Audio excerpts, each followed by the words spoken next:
माधवपुर गांव में रात कभी शांत नहीं होती थी, क्योंकि गांव के बाहर एक ऐसा कुआं था जहां आधी रात के बाद एक औरत रोती थी।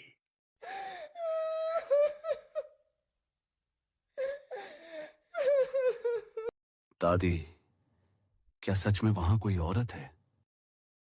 कुछ सवाल ना पूछे जाएं तो बेहतर होता है, लेकिन पूरा गांव इतना डरता क्यों है?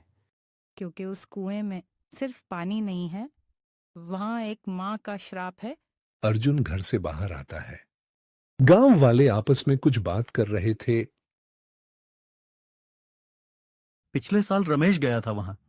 सुबह वापस तो आया, लेकिन अपनी मां को पहचान नहीं पाया।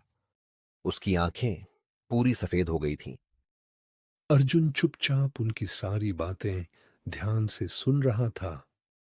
गांव वालों की बातें सुनकर अर्जुन गहरी सोच में पड़ गया और चुपचाप घर लौट गया।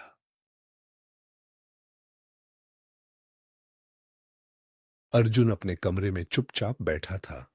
तभी बाहर से रोने की धीमी आवाज सुनाई दी।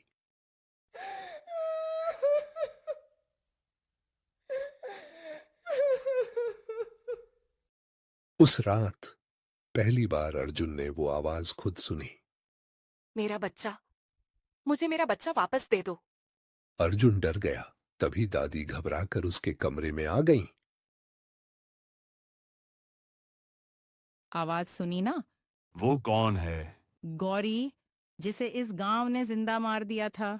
सालों पहले माधवपुर में भयानक अकाल पड़ा। फसलें सूख गईं, लोग मरने लगे। ये औरत मनहूस है। इसके आने के बाद ही गांव बर्बाद हुआ। मैंने कुछ नहीं किया। गांव वाले गुस्से में थे।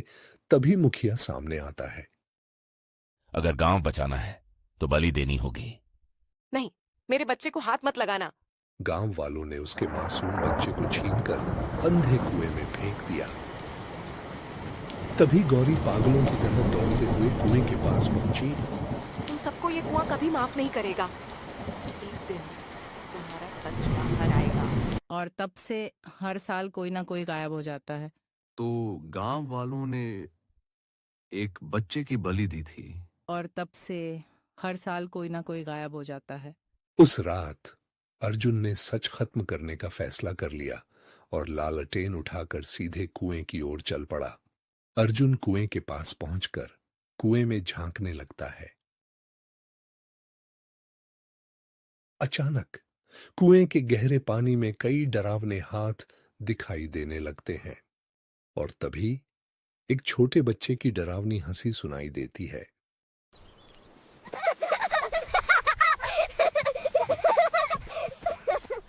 मेरा बच्चा, मुझे मेरा बच्चा वापस दे दो।